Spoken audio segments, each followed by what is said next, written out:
हर दिन हमारे लिए सब खुशहाली के नहीं होते, आजमाइश के भी वक्त आते हैं। चांद को भी गहन लगता है, लेकिन जब छट जाता है तो फिर आबो ताब के साथ चमकता भी है। उम्मत मुस्तफा सल्लल्लाहु तआला अलैहि वसल्लम हमेशा से इम्तिहानात और आजमाइश के इस दौर से गुजरती गई है, और साबित कदमी का ये इम्तिहान होता है। आज पूरी दुनिया हमारी तरफ झपट पड़ने की नजर से देख रही है।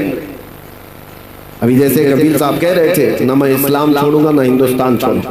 किसी के बाप का है हिंदुस्तान, कोई निकाले कोई बिठाए, लेकिन लोगों में एक डर फैलाने की कोशिश की जाती है, भय फैलाया जाए, और मुसलमान डरा सहमा जी हुजूरी करने पर आ जाए। याद रखो मेरे अजीजों, ये तूफान तुम्हारे ईमान का इम्तिहान ले रहा है। इस तूफान में जितने खसो खाशाक और कचरे हैं सब उड़ जाएंगे, और जो मोहब्बत मुस्तफा के साथ हैं वो इन तूफानों का डटकर मुकाबला करेंगे और खड़े रहेंगे। इससे बड़े भी इम्तिहानात आ जाए वो डटे रहेंगे और जमे रहेंगे। कुरान कहता है इन्नल्लज़ीना क़ालू रब्बुनल्लाह सुम्मा इस्तक़ामू, बेशक वो लोग जिन्होंने कहा अल्लाह हमारा रब है, फिर उस पर जमे रह गए, फिर उस पर डटे रह गए, उनके साथ क्या होगा? ततनज़्ज़लु अलैहिमुल मलाइका, अल्लाह फरमाता है उन पर अल्लाह फरिश्तों को उतारेगा। वो ये कहते हुए आएंगे, फरिश्ते डरो मत, घबराओ मत, थोड़े दिनों की बात है। जिस जन्नत का अल्लाह ने तुमसे वादा किया है वो जन्नत भी तुम्हारे इंतजार में। ये वो दिन आए हैं हमारे। आज हर जगह पर कोई चाकू छुरी पर डराने की कोशिश कर रहा है। अरे आजकल के पैदा हुए कीड़े मकोड़े भी आ गए मोहम्मद अरबी सल्लल्लाहु अलैहि वसल्लम के शेरों को मुंह दिखाने के। हालात हमारे बदले हुए हैं। हमें अफसोस इस बात का है कि हमने जो हालात आज महसूस किए उसकी वजह यह तरीके मुस्तफा को छोड़ना है, वजह बर्बादी। इसी से कौम दुनिया में हुई है बेइक्तिदार अपनी। उनके जो हम गुलाम थे खल्क के पेशवा रहे, उनसे फिरे जहां फिरा फिराई कमी वकार में। ये तो हालात हमारे इस तरह के हो गए कि हमारे बच्चे आवारा हो गए, हमारे जवान रास्ता भटक चुके।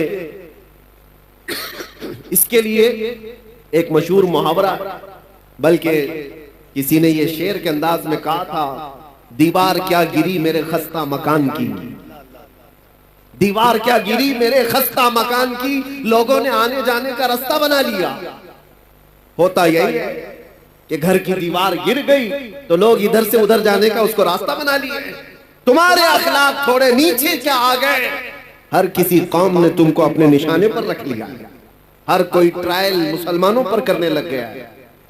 जिसको भी आज लोगों में, एक बात आपको मैं बताऊं, कहीं छुपा हुआ भी कोई कीड़ा मकोड़ा होगा, उसे मशहूर होना है तो मुसलमानों पर भोंक कर मशहूर होना चाहता है। इस्लाम पर बोल करके वो बाहर आना चाहता है, हीरो बनना चाहता है। हीरो बनने की ये जो होड़ लगी हुई है, हैरत की बात है, तुम्हें उस तरह की सस्ती शोहरत में भी हम ही याद आते हैं, वहां पर भी हमारी जरूरत होती है।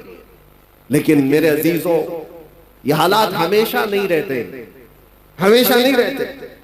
मुसीबतों के वक्त सैयदना बिलाल हबशी रज़ी अल्लाह ताला, हजरत खब्बाब इब्न अल-अरत, ये वो सहाबा हैं जिन्होंने हजरत खब्बाब को जान जिनकी जा चुकी है, हजरत खुबैब इब्न अदी जिनको कुफ्फार और मुशरिकीन ने खत्म कर दिया है।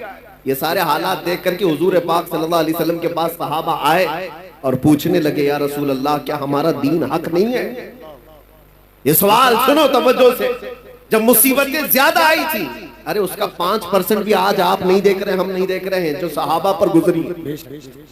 मॉब लिंचिंग नहीं होती थी उस वक्त, मॉब लिंचिंग भी हुई है, सिर्फ मर्दों की नहीं, औरतों की भी, बच्चों की भी, बेहिसाब उस वक्त कत्ल भी हुए।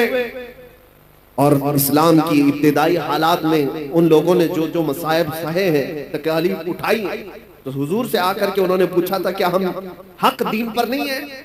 हमारा ईमान हक है या नहीं? हुजूर पाक सल्लल्लाहु तआला अलैहि वसल्लम ने फरमाया, क्यों नहीं, भला बिल्कुल हक पर है। तो फिर इतनी मुसीबतें आती क्यों है, इतनी परेशानियां आती क्यों है? आज हो सकता है आप सबके दिलों में भी ये बात उठती हो कि अगर हम हक पर हैं तो ये हालात इस तरह बिखरे क्यों हैं। तो एक बात याद रख लेना, हुजूर ने तो ये जवाब फरमाया कि तुमसे ज्यादा मुसीबतें अंबिया इकराम पर आती थी। नबी तो गुनाह का सोच भी नहीं सकते, उन पर अल्लाह तबारक व तआला ने आजमाइशें डाली है। अंबिया इकराम पर सहाबा से भी ज्यादा मुसीबतें आई। हुजूर ने फरमाया जिसका जैसा इम्तिहान होगा वैसी मुसीबतों से गुजारा जाए। और मैं अपनी जुबान में आपसे एक बात कहता हूं, आप अपने आप को क्या कहते हैं? हुजूर पाक सल्लल्लाहु तआला अलैहि वसल्लम की बारगाह में जब निस्बत की बात आए, मुझसे गुजरात में किसी साहब ने पूछा, कहा था कि आप तो स्टेज पर इस तरह की बातें करते हैं और ये सारी चीजें होने के बाद फिर आप बोलेंगे। सुनो, हम कहते हैं हुजूर पाक सल्लल्लाहु तआला अलैहि वसल्लम की जब बात आती है तो शेर में इस्तिआरा के तौर पर हम कहते हैं तू शम्मे रिसालत है। ये कहते हैं या रसूल अल्लाह तू शम्मे रिसालत है, आलम तेरा परवाना। हम सब क्या हैं? हम सब क्या हैं? परवाने। और हुजूर को शमा हम कहते हैं। शमा और परवाने को कभी देखा भी है या सिर्फ और सिर्फ सुना है? थोड़ी देर अगर आप तवज्जो करें तो एक मौसम भी आता है, वैसे भी लाइट जहां पर भी आप जलाए, देखो कीड़े मकोड़े जो आ जाते इर्द गिर्द घूमते, चिराग रोशन करो, वहां पर भी छोटे छोटे पतंगे आ जाएंगे, कीड़े आ जाएंगे, वही परवाने हैं। और ये शमा के इर्द गिर्द आते क्यों हैं? थोड़ी देर उसकी रोशनी लेते, घूम फिर करके वहां पर मर जाते, जान दे देते। कितने कीड़े मर जाते हैं एक शमा के पास, रोशनी के पास। तो आप कभी उन पतंगों को पूछो, अपने भाइयों को भी मरते हुए देख रहे हो, फिर जाते क्यों हो? चिराग रोशन है, उसके इर्द गिर्द आते क्यों हो? परवाना जवाब देगा मैं पैदा ही हुआ हूं शमा पर जान देने के लिए। नारे तकबीर, दोनों हाथों को उठाकर नारे तकबीर, नारे रिसालत। इसीलिए परवाना ये कहता है तू नादान है, तू सिर्फ शमा के इर्द गिर्द मेरे भाइयों को मरते हुए देखा तो मुझसे पूछ रहा है मरी हुई लाशें देख करके फिर क्यों आता है? जवाब वो देता है परवाना मैं पैदा ही हुआ हूं शमा के अतराफ घूमकर अपनी जान देने के लिए। इन दुनिया वालों को बताओ, ऐ सुन्नी मुसलमानों, गैरत सुन्नी आज भी जिंदा है, उन पे मर मिटने का जज्बा कल भी था और आज भी है। हम पैदा हुए हैं मुस्तफा करीम सल्लल्लाहु तआला अलैहि वसल्लम की इज्जत पर मरने के लिए ही। इसीलिए तो हम अपने बुजुर्गों से जो मनकूल हमें अकीदे और अदब आए हैं, हम गुनगुना करके यूं कहते हैं बारगाह मुस्तफा में हमारी अपनी जिंदगी होती तो फिक्र करते हैं, हमारी अपनी जान होती तो हम फिक्र करते। अरे आदमी उस चीज की हिफाजत की फिक्र करता है जो उसकी खुद की हो। कपड़ा मेरा है तो मैं बचाऊं, सामान मेरा है तो मैं बचाऊं, जान मेरी है कहां कि मैं हिफाजत की फिक्र करूं। हमने तो जान सुपुर्द की है मदीने के आका के हवाले। और इसीलिए बरेली के इमाम ने हमें यह सिखाया था, कभी ये मत कहना मेरी जान है मैं फिक्र करूंगा, मैं हिफाजत करूंगा, नहीं, बल्कि यूं कहना या रसूल अल्लाह दहन में जुबान तुम्हारे लिए, बदन में है जान तुम्हारे लिए, और हम आए यहां तुम्हारे लिए, उठे भी वहां। नारे तकबीर, नारे रिसालत।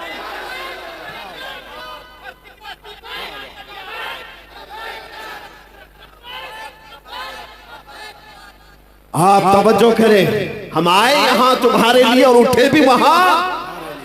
अरे वो परवाह करे जिसे मरने का डर हो। और दूसरी बात ये भी मैं बताऊं, आपको डर किस चीज का बिठाया जा रहा है? किस चीज से खौफजदा हो? भागते किस चीज से हो? सबसे लास्ट इस दुनिया में कुछ होने वाला है तो मौत है। सबसे आखिरी चीज क्या होने वाली है? उसके बाद क्या है? सजाएं जितनी भी है सबसे हाईएस्ट सजा मौत है। और मौत उसके लिए डरावना सपना है जिसको जलना है, जलना है, जलना है। और मोमिन के लिए डरावना सपना नहीं है, ये तोहफा है। इधर आंख बंद हुई उधर दीदारे मुस्तफा हुआ, उसके लिए डरावना सपना नहीं है। और सच्चा मोमिन तो इंतजार में गुजारता है, न जाने वो शब कब आएगी जब मैं इस दुनिया को छोड़कर अपने महबूब के पास जाऊंगा। हाँ मेरे अजीजों, हम वो लोग नहीं है। इसीलिए इकबाल ने कहा था, अंग्रेजों ने परख करके देखा था तुम्हारी तबीयत को और उसके बाद ये जुमला कहा था, ये फाका कश मौत से डरता नहीं जरा, ये फाका कश मौत से डरता नहीं जरा। हकीकत है ये। अंग्रेजों ने जो कहा था ये भूखे रहते हैं, प्यासे रहते हैं, फाका कश किसको कहते हैं? महीनों से इनके घर में रोटी नहीं आती, कपड़े के मोहताज है, घर की छत नहीं है, लेकिन मौत से डरता नहीं है। कौन सी चीज है जो इसे निडर बनाकर रखी हुई? कौन सी चीज है जो इसे बेखौफ बनाकर रखी है? अंग्रेज कहता है रूह मोहम्मदी इसके बदन से निकालता। रूह मोहम्मदी, सारी दुनिया इसी के चक्कर में है कि वो रूह मोहम्मदी जो इनके पास है उसे निकाल। आखिर हद तक मेरे अजीजों, दुनिया जिस चीज की कोशिश करती रहेगी वो यही है। आपको क्या लगता है वो तुम्हारे रोटी, कपड़ा, लत्ता, जगह, मकान इसके दुश्मन है? नहीं, आला हजरत फरमाते हैं कि तुम्हारी जो दुश्मनी है, तुम्हारे सिलसिले में शैतान जिस चीज से परेशान है वो क्या है? आंख से काजल साफ चुरा ले, या वो चोर बला के तेरी गठरी ताकी है और तूने नींद निकाली है। तुम्हारी गठरी ही देखी गई है। चोर जो है ना देखता है मजमे में किसके पास है माल और उसी की जेब पर नजर रखता है, और हर एक को देखता भी नहीं। इसीलिए मेरे अजीजों, आपके ऊपर नजर इसलिए है शैतान की कि गठरी में मोटा माल दिख रहा है, बड़ा माल उसको दिखता है, इसीलिए सारी की सारी ताकत सुन्नियों पर लगाई जाती है। और जहां भिखारी लोगों कुछ ही ना हो उनका कौन दुश्मन है? उनका कौन दुश्मन है? उनके पास चोर को मिलना क्या है? और इसी वजह से लोग ये कहते हैं कि वो लोग तो इतने नमाजी हैं, 40-40 दिन चले जाते हैं, पूरी जमात लेकर के भी कुछ नहीं होता, कहीं कोई प्रॉब्लम नहीं होता, और हम जो है 4 लोग भी जाएं तो हमको पता नहीं कितने बैरिकेडिंग से क्रॉस करना पड़ता है। हमारे साथ भी मामला आता। और एक साहब, उनकी भी बात मैं आपके सामने रख रहा हूं, ऑफिसर, मैंने कहा साहब इतनी बड़ी बड़ी जमातों को आप कुछ नहीं कहते, मैं अकेला आदमी, मेरे आगे पीछे कुछ भी नहीं, और सारे संतरी सारे पहरेदार मेरे पीछे लगा देते हो। कहा वो बेजरर है, वो बेजरर है, जुमला था, वो नुकसानदेह नहीं है, नुकसानदेह नहीं है, वो कहीं पर भी जा सकते हैं, ताकि वो इजराइल में भी जा सकते हैं, कोई मसला नहीं। आपसे प्रॉब्लम है। कहा क्यों? आपसे प्रॉब्लम ये है कि वो बोलते कुछ नहीं और बोलते आप सबसे ज्यादा। तो कहा मेन मसला बोलने का, समझ में यही आया बोलने का। तब फिर हमने आपको एक बात उनको ये कहा, आपकी सिक्योरिटी, आपकी अमन और शांति सब मुबारक हो, अगर बोलने में कंप्रोमाइज करने ही पर वो सारी छूट मिल सकती है तो 1000 बार मार दो, हमको वैसी छूट की जरूरत नहीं है। बुज़दिल बनकर, बेगैरत बनकर जीने का मतलब क्या है? तुम आज रोक सकते हो, इंशाअल्लाह कल रब तबारक व तआला हालात सही फरमा दे। आज तुम पाबंदियां लगा सकते हो, हमारे ऊपर किस चीज के लिए पाबंदियां? सिर्फ इसलिए कि हक बात बोलना है, हुजूर पाक की इज्जत के बारे में बोलना है। और सबसे बड़ी बात यह है कि लोगों को उठाना नहीं है, बेदार नहीं करना है, इश्क रसूल पर लोगों को उठाना नहीं। ये मैं अंदर की बातें बता रहा हूं। कुछ लोगों ने मुझे आकर ये कहा भी आपको जितना दूसरे टॉपिक्स पे बोलना है बोलते रहिए, कोई मसला नहीं है, लेकिन बस ये आप जो नामूसे रिसालत और इश्क रसूल की बात जिसमें नौजवानों को उठाते हैं ये बंद कर दीजिए। कहा यही तो असल है, और जान नहीं रही तो फिर जिस्म का मतलब ही क्या? नमाज, रोजा, हज, ज़कात, ये सारी चीजें हाथ पैर आंख कान का नाम काम कर सकती हैं, लेकिन किसी के अंदर रूह ही ना हो तो हाथ का क्या काम, पैर का क्या काम, ये आंख और नाक का क्या काम? रूह अगर है तो ये सारी चीजें काम की हैं, और रूह ना हो तो ये सब सड़ गल जाती है। इसीलिए इश्क मोहम्मदी हमारी रूह है, मुस्तफा करीम का नाम हमारी जान है, और इसके बगैर हमारा कुछ नहीं है। इसीलिए आला हज़रत ने क्या कहा था, वो जो न थे तो सुन्नियों को पता है, वो जो ना हो तो। दूसरा जुमला आपकी तरफ से ही होता है, हमने देखा है, जाहिल से जाहिल मोहल्ले में भी जाकर के पूछो, वो दूसरा जुमला खुद ही कहेंगे, वो जो ना हो तो।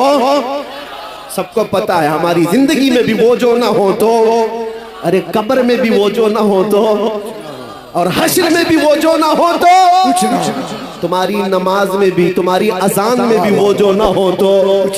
ये एक बात याद रखो, आबरूए मां ज़नाम मुस्तफा, हम सबकी इज्जत आबरू मुस्तफा के नाम से है, और अगर वो ना हो तो फिर कुछ भी नहीं है, कुछ भी नहीं है।